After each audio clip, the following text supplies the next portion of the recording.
Welcome back to my channel Qayyim lifestyle. আসসালামু আলাইকুম। সবাই কেমন আছো? আশা করি সবাই ভালো আছো, সুস্থ আছো। চলে এসেছি আজকের একটা খুব সুন্দর ভিডিও নিয়ে, যেটা কিনা আমরা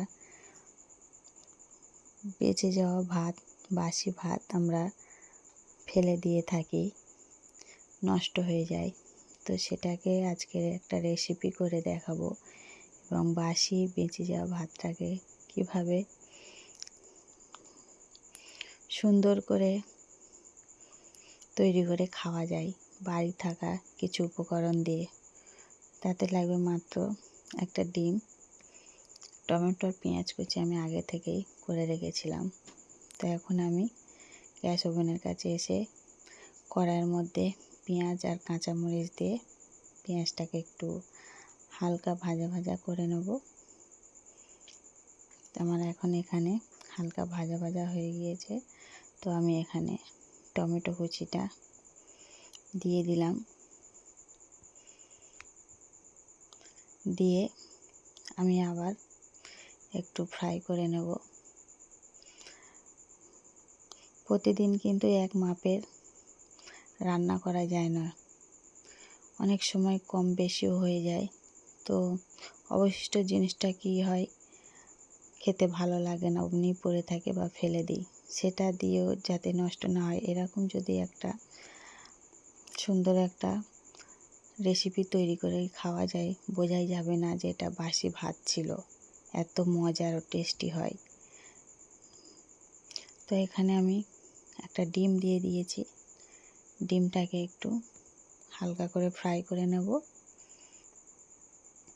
এটা যে তৈরি করার পরে গরম গরম যে সার্ভ করতে, গরম গরম যে খেতে এত মজার, এত স্বাদ লাগে, না খেলে বুঝতেই পারা যাবে না। এটা অবশ্যই আমি দেখেছি অনেক আপুরা এরকম করে খেতে, আমি কোনোদিন এর আগে খাইনি। তো আমি তৈরি করে খাবার পরে কিন্তু আমি বাসি ভাতের ফ্যান হয়ে গেছি। তো আমি এটাই মনে মনে ভেবেছি যে আমি একদিন তৈরি করে দেখি তো ভিডিওর মাধ্যমে। তো যাই হোক, আমি আজকের ফাইনালি তৈরি করে ফেললাম, আর বন্ধুদের কাছে শেয়ার করছি যে বাসি ভাতেরও একটা খুব সুন্দর রেসিপি তৈরি করে অনায়াসে খাওয়া যায়, যেটা কিন্তু বোঝাই যাবে না যেটা বাসি ভাত ছিল। এত সুন্দর টেস্ট।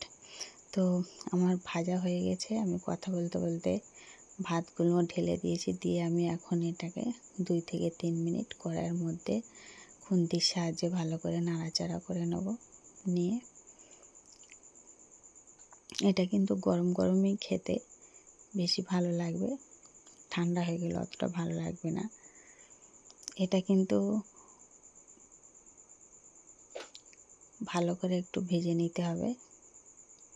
এর মধ্যে চাইলে তোমরা কিন্তু একটু ঘি অ্যাড করতে পারো, তাতে কিন্তু ঘ্রাণটা খুব সুন্দর আসে। তো আমার হাতের কাছে ঘিটা ছিল না, তার কারণে আমি আর দিইনি।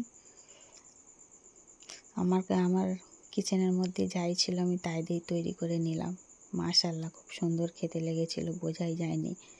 নষ্ট হওয়া জিনিস, ফেলে দেওয়া জিনিসটাকে যে এত সুন্দর সুস্বাদু করে তৈরি করে খাওয়া যায়, এর আগে আমার জানা ছিল না, না খেলে আমি বুঝতে পারতাম না। তো আজকের এই ভিডিও এই পর্যন্ত। ভিডিওটা আমার কেমন লেগেছে অবশ্যই কমেন্টের মাধ্যমে জানাবে। আবার কথা হবে নতুন একটা কোনো ভিডিওয়। ততক্ষণ সবাই ভালো থাকবে, সুস্থ থাকবে। তো ফাইনালি আমার তৈরি হয়ে গিয়েছে, আমি একটা প্লেটের মধ্যে সার্ভ করে দেখাচ্ছি। খুব সুন্দর লাগছে, দেখতেও চমৎকার হয়েছে মাশাআল্লাহ। ভাতগুলো পুরো ঝরঝরে হয়ে গিয়েছে, বোঝাই যাচ্ছে না যে এটা বাসি ভাত, আগের দিনের ভাত ছিল। তো আজ এই পর্যন্ত, আল্লাহ হাফেজ।